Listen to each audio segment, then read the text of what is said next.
మిత్రులకు శుభోదయం. నీతి శ్లోక రత్నావళిలో 119వ శ్లోకాన్ని చూస్తున్నాం.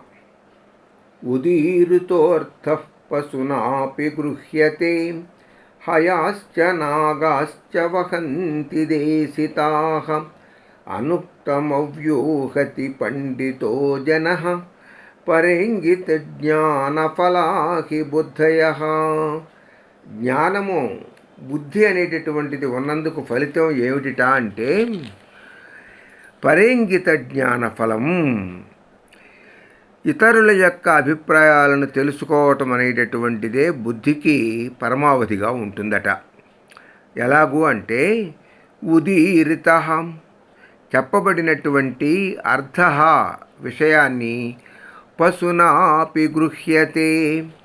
పశువులు కూడా మనం చెప్పినటువంటి హెచ్చరికలను కానీ మనం చేసినటువంటి సంజ్ఞలను కానీ అర్థం చేసుకుని కాడి బుధాన్ని వేసుకోవటం, ముందుకు వెళ్ళటం, ఆగటం ఇవన్నీ చేస్తూ ఉంటాయి. హయాశ్చ నాగాశ్చ వహంతి దేశితాః. అలాగే గుర్రాలు ఏనుగులు కూడా దేశితాః తనను ఎవరైతే బోధింప చేస్తున్నాడో అంటే తనని ఎవరైతే నడిపిస్తూ ఉన్నాడో అతని యొక్క మార్గాన్ని వహంతి, ఆ భారాన్ని అతను చెప్పిన రీతిగా బరువును మోయటం కానీ దించటం కానీ ముందుకు వెళ్ళడం కానీ చేస్తూ ఉంటాయి. అలాగే అనుక్తమవ్యూహతి పండితో జనః. పండితుడైనటువంటి మానవుడు అనుక్తం అపి చెప్పబడని దానినైనను సరే ఊహతి ఊహించుకొని పరేంగిత జ్ఞానదై అతను చెప్పదలిచినటువంటి విషయాన్ని ఊహించి ప్రవర్తిస్తూ ఉంటాడు.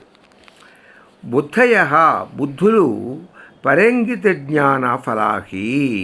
కాబట్టి ఇతరుల యొక్క అభిప్రాయాలను తెలుసుకోవటం అనేది మాత్రమే బుద్ధికి ఫలము కదా అంటున్నాడు నీతి శ్లోక రత్నావళి.